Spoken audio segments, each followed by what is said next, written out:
Hello and welcome everyone guys, मैं हूं विशाल और आप देख रहे हो डिवाइन फ्लिक्स। और आज की इस वीडियो में मैं आपसे बात करने वाला हूं एक ऐसे लॉन्चर के बारे में जो आपको एकदम आईफोन 10 का फील देगा। तो जानने के लिए वीडियो देखते रहिए। तो ये लॉन्चर कुछ नहीं, बस एक आईफोन एक्स लॉन्चर के नाम से है और इसके प्ले स्टोर पे 1 बिलियन से भी ज़्यादा डाउनलोड्स है। तो आप समझ ही सकते होंगे कि ये लॉन्चर कितना अच्छा है। तो सबसे पहले आपको इस लॉन्चर को खोलना है। दैन खुलते के साथ ही आपको कुछ इस टाइप का स्क्रीन मिलेगा। तो आपको वॉलपेपर सेलेक्ट कर लेना है।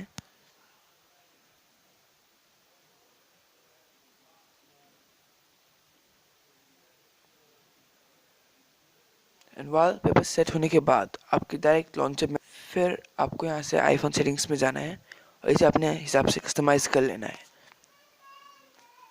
जैसे अगर आप नॉच डिफ़ॉल्ट से दिया होगा तो आपको अगर ये नॉच नहीं चाहिए तो आप ये नॉच हटा लीजिए। ये सब मैंने सेट करके रखा हुआ है। फिर आप इससे अपने लॉक स्क्रीन को भी सेट कर सकते हैं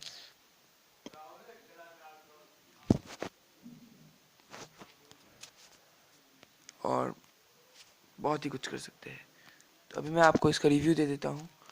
जैसे कि आप देख सकते हो इधर से एकदम आईफोन 10 मतलब iOS 11 का फील आ रहा है इधर में। यहाँ से आप ब्राइटनेस को कंट्रोल कर सकते हो, वॉल्यूम कंट्रोल कर सकते हो, फ्लैश लाइट ऑन कर सकते हो, हॉटस्पॉट, सब चीज़ इधर में ही है। तो यही था इस वीडियो के लिए। थैंक यू गाइस इस वीडियो को देखने के लिए। वीडियो पसंद आया तो लाइक करें और चैनल को सब्सक्राइब जरूर करें।